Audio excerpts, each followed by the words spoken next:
چلے شروع کرتے ہیں۔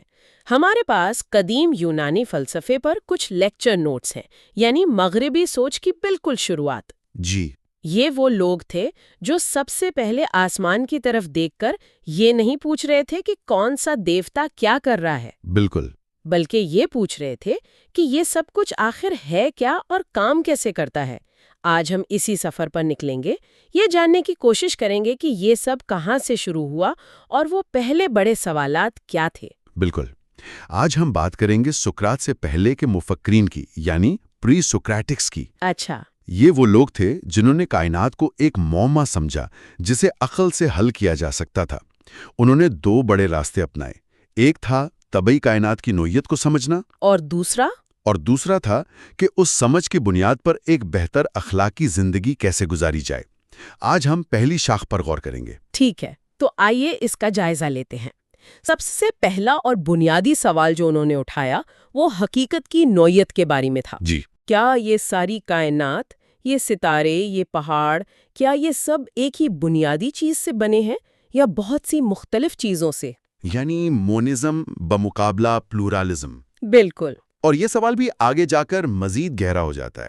ایک ہے کوالٹیٹیو مونزم، کہ کیا تمام چیزوں کی بنیاد ایک ہی قسم کا مادہ ہے؟ جی، اور دوسرا ہے کوانٹیٹیو مونزم، یعنی کیا کائنات عددی طور پر ایک ہی ناقابل تقسیم چیز ہے؟ اچھا، تو جو پہلے فلسفی تھے جنہیں ہم مائلیشینز کہتے ہیں، انہوں نے پہلے زیادہ سادہ سوال سے شروعات کی۔ اور یہیں سے تھیلز آف ملٹس کی انٹری ہوتی ہے۔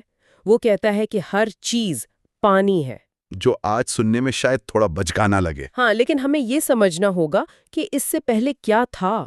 اس سے پہلے ہر سوال کا جواب تھا دیوتاؤں کی مرضی۔ بالکل، طوفان کیوں آیا؟ زیوس غصے میں ہے۔ فصلیں کیوں اگیں؟ ڈیمیترر خوش ہے۔ تھیلز کا یہ کہنا کہ نہیں، اس کی ایک قدرتی وجہ ہے، یہ ایک بہت بڑی ذہنی چھلانگ تھی۔ یہ تو سائنس کا آغاز تھا ایک طرح سے۔ جی، اور اس کے پاس اپنی دلیلیں تھیں۔ اس نے دیکھا کہ پانی ٹھوس، برف مائع اور گیسی بھاپ کی شکل اختیار کر سکتا ہے۔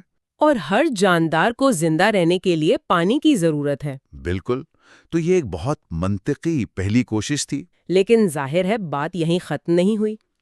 اس کے شاگرد انیکسی مینڈر نے فوراً ایک مسئلہ پکڑ لیا۔ جی، اس نے ایک بہت اہم نقطہ اٹھایا۔ اس نے کہا اگر ہر چیز پانی ہے، یعنی گیلی، تو پھر آگ جیسی خشک چیز کیسے وجود میں آ سکتی ہے؟ صحیح، ایک بنیادی عنصر اپنے مخالف کو کیسے پیدا کر سکتا ہے؟ تو اس کا حل کیا تھا؟ انیکسی مینڈر نے دلیل دی کہ جو بنیادی مادہ ہے نا، وہ ان چیزوں میں سے کوئی ایک نہیں ہو سکتا جنہیں ہم اپنے حواس سے محسوس کرتے ہیں۔ اچھا، اسے ان سب سے زیادہ بنیادی، غیر جانبدار اور بے شکل ہونا چاہیے۔ اس نے اسے ایپیرون کا نام دیا، جس کا مطلب ہے لامحدود۔ واہ، تو وہ کہہ رہا ہے کہ ہر چیز ایک ایسی شے سے بنی ہے جسے ہم دیکھ یا چھو بھی نہیں سکتے۔ یہ تو ایک طرح سے ماڈرن فزکس میں ڈارک میٹر جیسا تصور نہیں؟ کچھ مفکرین بالکل یہی تعلق جوڑتے ہیں۔ اور پھر تیسرے مائلیزین مفکر انیکسیمینیز نے ایک درمیانی راستہ نکالنے کی کوشش کی۔ اس نے کیا کہا؟ اس نے کہا نہیں، بنیادی عنصر ہوا ہے۔ ہوا؟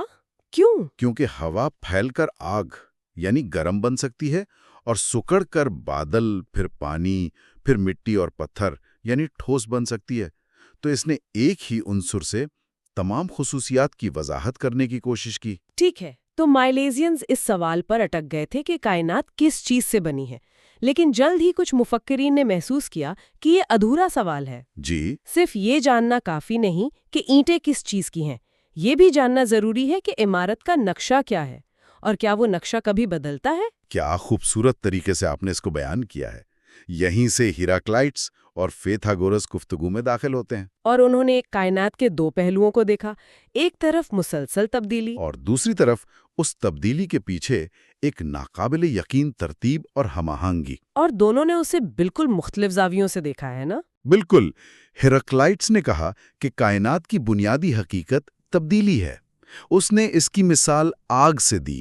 اس کا مشہور قول ہے کہ آپ ایک ہی دریا میں دو بار قدم نہیں رکھ سکتے۔ جی، لیکن اور یہ اہم بات ہے، اس نے کہا کہ یہ تبدیلی بے ترتیب نہیں ہے، اس کے پیچھے ایک کائناتی عقل یا اصول کام کر رہا ہے، جسے اس نے لوگوس کہا۔ بالکل، یہ وہ اصول ہے جو ہر چیز کو توازن میں رکھتا ہے۔ اور دوسری طرف فیتھاگورس تھا جو ریاضی دان تھا، اس نے کائنات میں ترتیب کو اعداد اور جیومیٹری کی زبان میں دیکھا۔ جی ہاں، اس کے لیے حقیقت کی بنیاد مادہ نہیں بلکہ عددی تعلقات تھے۔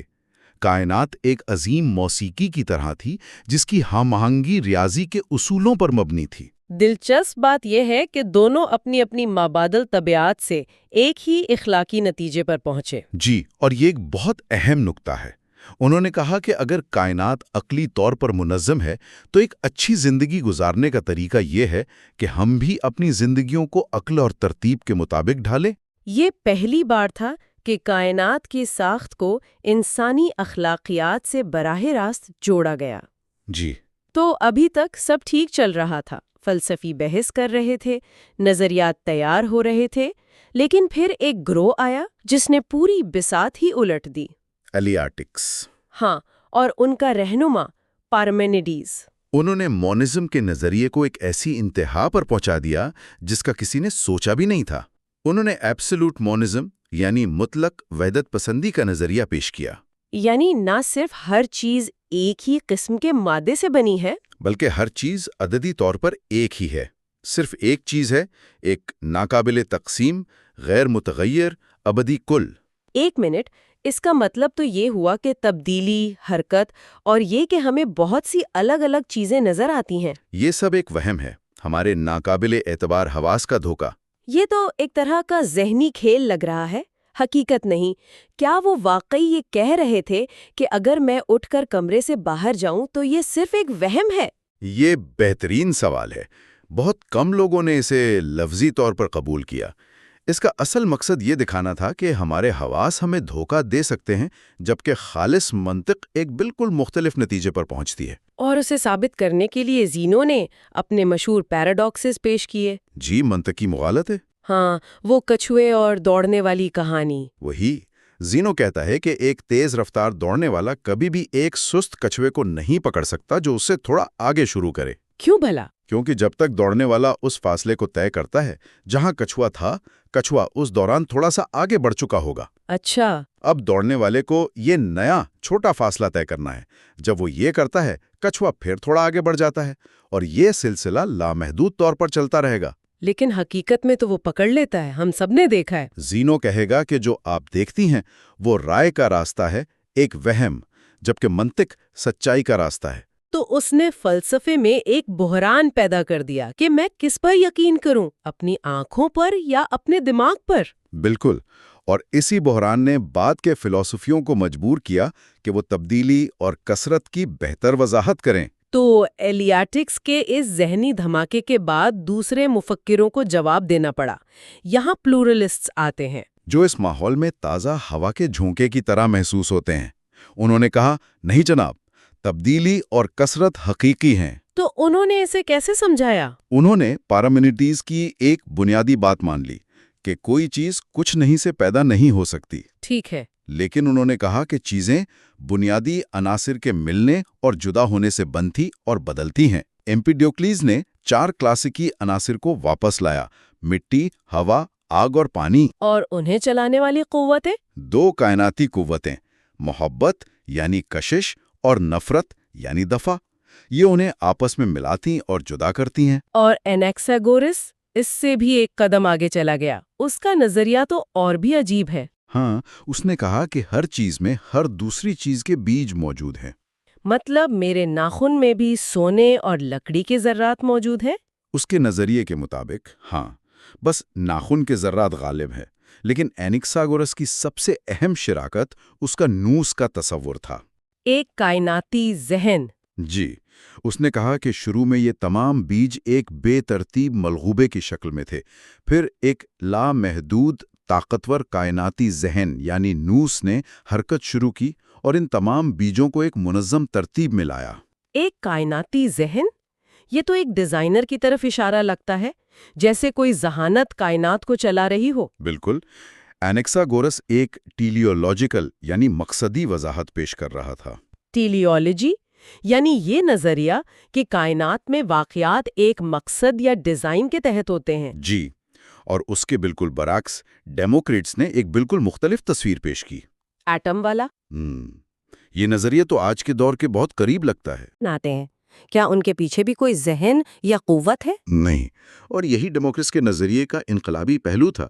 اس نے کہا کہ یہ ایٹم ایک کائناتی بھنور میں بے ترتیبی سے گھوم رہے ہیں۔ کوئی مقصد نہیں، کوئی ڈیزائنر نہیں۔ کچھ نہیں، وہ بس میکینکی قانون کے تحت ایک دوسرے سے ٹکراتے ہیں، جڑتے ہیں اور محض اتفاق سے ہر وہ چیز بنا دیتے ہیں جو ہم دیکھتے ہیں۔ گوبھی سے لے کر بادشاہوں تک۔ بالکل۔ یعنی ڈیموکریٹس کے مطابق کائنات میں کسی بادشاہ اور گوبھی میں کوئی بنیادی فرق نہیں، بس ایٹموں کی ترتیب مختلف ہے۔ شاید یہی وجہ ہے کہ یہ خیال اس وقت کے بادشاہوں کو کچھ خاص پسند نہیں آیا ہوگا۔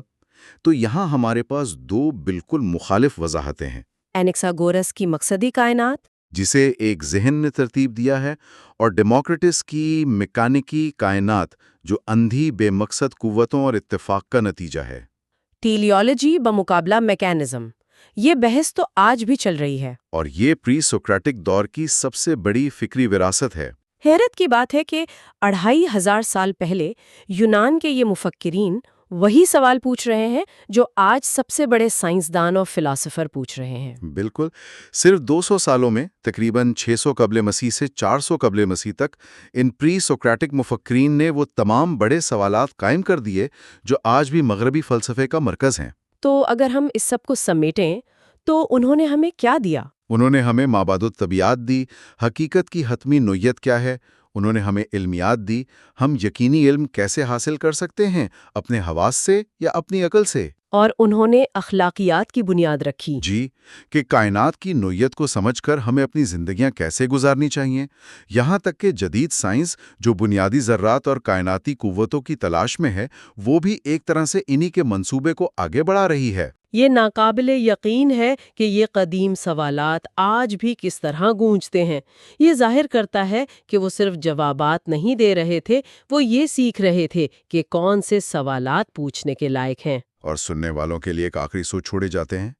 ڈیموکریٹس جو ایک مادیت پرست تھا اور ایک بے مقصد اتفاقی کائنات پر یقین رکھتا تھا، اس نے بھی ایک عقلی زندگی گزارنے کی وکالت کی۔ جی، اس کا خیال تھا کہ اپنی میکینکی کائنات کے سبب اور اثر کو سمجھ کر ایک شخص درد کو کم کر سکتا ہے اور خوشی کو بڑھا سکتا ہے۔ تو یہ ایک دلچسپ سوال اٹھاتا ہے۔ بالکل، اگر کائنات کا کوئی موروثی مقصد یا معنی نہیں ہے تو کیا عقل خود ایک بامانی زندگی تخلیق کر سکتی ہے؟